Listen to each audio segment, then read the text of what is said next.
What is up, guys? Doveypwns here, finally bringing you that full gameplay and my thoughts on the Gears of War 4 beta. Before that kind of gets into it, though, I do want to give a big shout out to the Coalition Army, which is a team that is basically promoting the Gears of War 4 content creators, so YouTube, streaming, cosplay, I think, as well. They're basically sending all those guys what they need. So they sent the intro, they had a stream overlay, which I think is an amazing idea. So if you're looking into making some Gears 4 videos or streaming it, definitely hit it up. I'll post a link in the description so you can kind of get there and opt into it. But anyway, as for the Gears of War 4 beta, it's fantastic. I definitely cannot wait till the full release.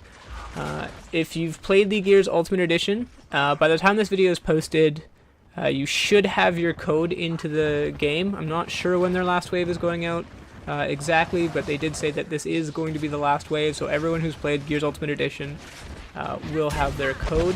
If you haven't played Gears Ultimate Edition, on the 25th of April, it will be open to all Xbox Live Gold members. You can just download it and play, and it goes until May 1st, or I'll post a link in the description to my Twitch if you want to just see someone play, or there's a bunch of other guys playing.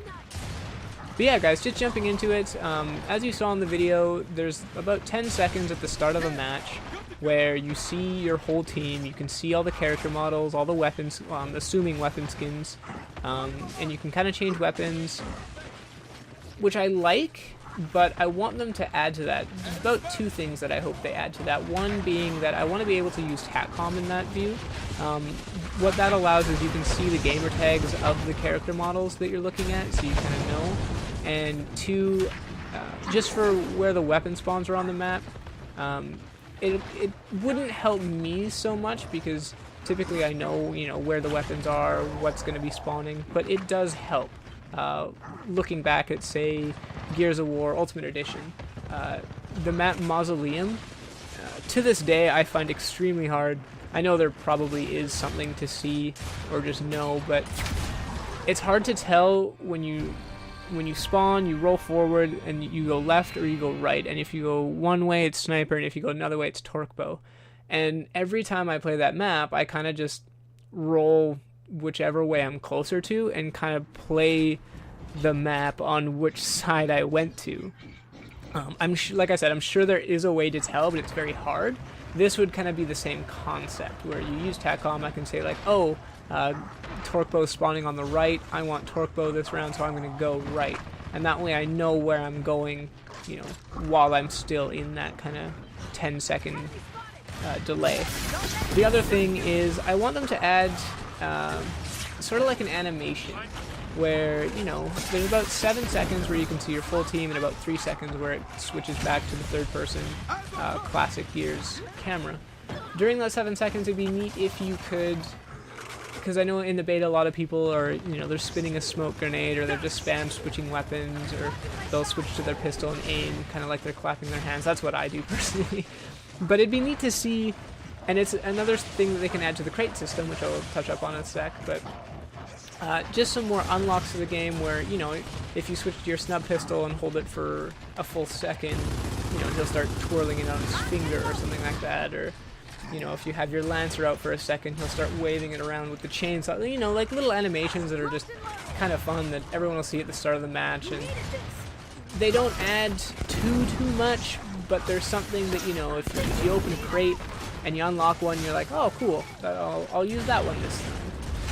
Which does bring me to the crate system, which I think is a fantastic idea as well.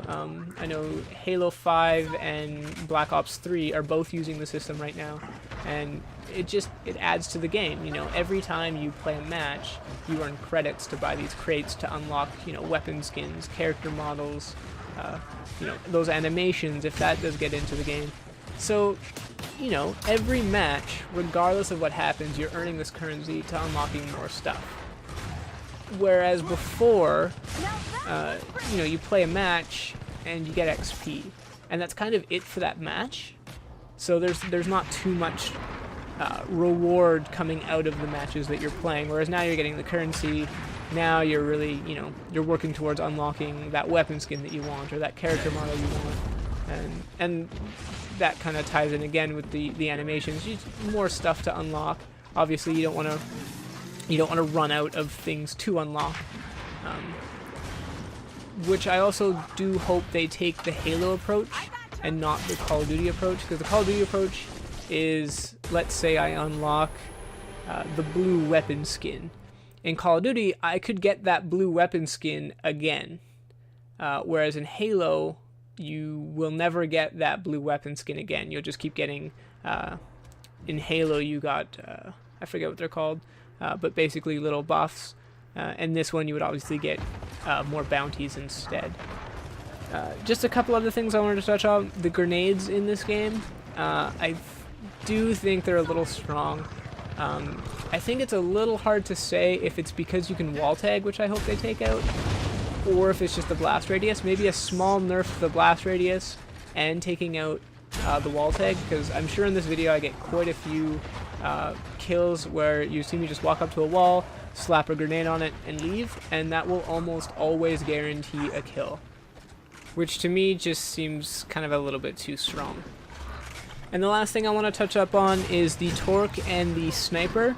I kind of want their visual indication a bit more noticeable. The Sniper, when they're zoomed in and it's the you see the lens flare, it's very small in this game, as well as the Torque bow, that kind of glowing yellow color that was in the previous Gears is almost completely gone.